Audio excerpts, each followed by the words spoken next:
Саламатсыздар ма, оқушылар? Бүгін біз мәтін мазмұны бойынша пікір білдіруге бағытталған сұрақтарға жауап беріп үйренеміз. Бағалау критерийі: мәтін бойынша пікір білдіруге бағытталған сұрақтар құрастыру. Қойылған сұрақтарға нақты жауап алу. Бірінші тапсырма: өлеңді мән беріп тыңда. Пайымдау бөлігін тап. Ау, түйе құс, неге сонша сұстысың? Түйемісің, құспысың?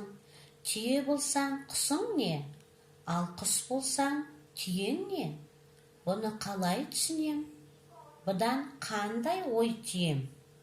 Мен айтайын, білмесең. Құс ішінде түйедей, бар бойымда түр денем. Түйе ішінде түймедей, ұшқан құстай жүгірем. Әрі түйе және құс, мен боламын түйе құс. Ал енді дұрысын тексерейік. Өлеңнің пайымдау бөлігі. Мен айтайын, білмесең. Құс ішінде түйедей, бар бойымда түр денем. Түйе ішінде түймедей, ұшқан құстай жүгірем. Әрі түйе және құс, мен боламын түйе құс. Балалар, түйе құс неге ұша алмайды? Өз пікірлеріңді білдіріңдер.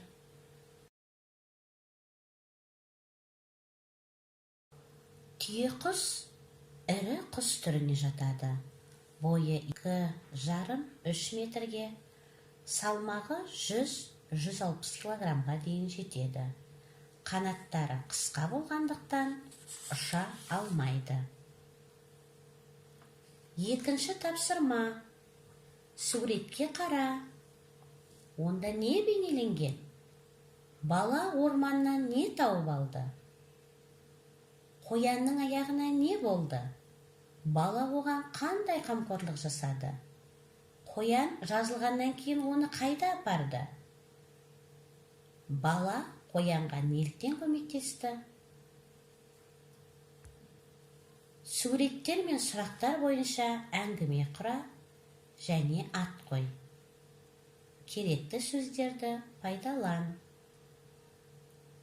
Керекті сөздер: бірде, көрді, аяғы жаралы, әкелді, орады, емдеді, тамақ берді, жазылды, еркіне жіберді. Дұрысын тексерейік. Қамқорлық. Бірде Арман орманда серуендеп жүріп, қоянды көрді. Оның аяғы жаралы екен. Арман оны үйіне әкелді. Аяғын дәкемен орап, емдеді, тамақ берді. Бірнеше күннен кейін қоянның аяғы жазылды.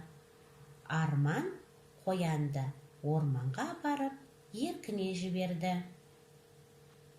Үшінші тапсырма: көп нүктенің орнына тиісті әріптерді қойып, жұмбақты шеш.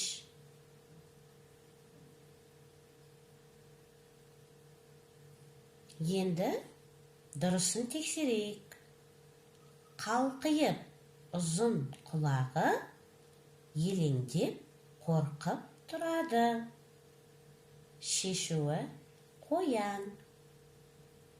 Ал балалар, қоян туралы не білесіңдер?